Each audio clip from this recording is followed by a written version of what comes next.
Alliteration. At GrammarSongs by Melissa. What is alliteration? More importantly, how can using alliteration make me a better writer? Let's get started.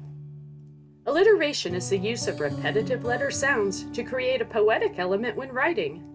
The word alliteration begins with the Latin prefix al, which means to or toward. The Latin root littera means letter or script. So when using alliteration, an author is placing emphasis toward the letters being used. But why would anyone want to do that?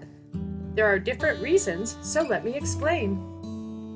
Tongue twisters are among the most enjoyable uses of alliteration, and one of the easiest ways to practice and understand what alliteration is.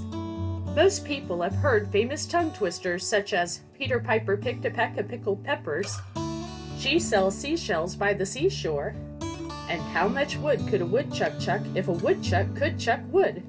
The use of repeated consonants and digraphs add strong rhythm to these tongue twisters, making them amusing and memorable. That's fun! Yes, alliteration can be fun. Famous children's author Theodor Geisel, better known as Dr. Suess, used alliteration among other techniques to help young children learn to read. He wrote over 60 books in his lifetime, and his work is still popular among children today. But there are other reasons to use alliteration than fun. Many famous poets like Edgar Allen Poe, Milton, Emily Dickenson, Robert Frost, and Maya Angelou used alliteration regularly as a tool to enhance the beauty of their writing and to emphasize particular phrases or feelings.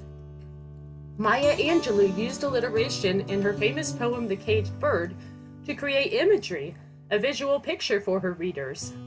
The free bird thinks of another breeze, and the trade winds soft through the sighing trees.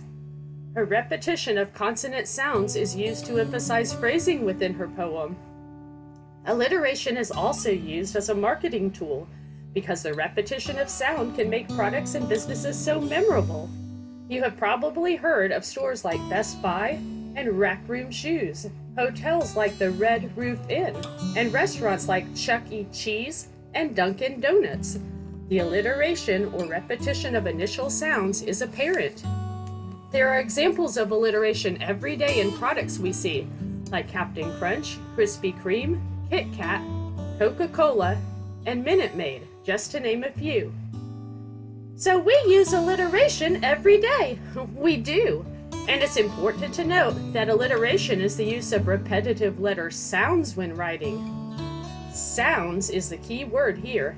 That's why famous characters like Clark Kent and Lois Lane are both examples of alliteration. Since the hard C makes the same sound as the K, the spelling doesn't matter. So how can we use alliteration when we write? Great question. Let me show you.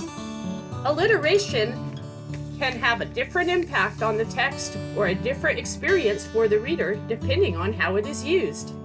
As in a tongue twister, alliteration can generate rhythm. Mary made magnificent muffins on Monday. Although this original sentence won't win a Pulitzer Prize, the alliteration generates a catchy rhythm that stands out, making it memorable. Alliteration can be used to highlight certain words. Sally sourly sat sulking as she played with the peas on her plate. Sourly sat sulking and played peas and plate let the reader know that Sally doesn't like peas without really saying so, simply by emphasizing certain words using alliteration. Alliteration can also be used to help create a mood or tone. Slimy snakes slither silently. Whether you're a snake lover or not, you have to admit that the repeated S creates a creepy, dismal type feeling. The repeated SL blend, along with the L and silently, creates imagery and a sense of movement within the writing. And finally, alliteration can be used to simply make writing funny. Stinky Stanley stunk since he sat upon a skunk. The ST blend and adjoining S's along with the rhyming create a bouncy fun effect. Poor Stanley. Alliteration stinks! Hee hee hee. That was silly! Alliteration is fun. I'm glad you think so. I can't wait to read your writing. Thank you for joining me at GrammarSongs by Melissa. Enjoy other related videos at GrammarSongs.com.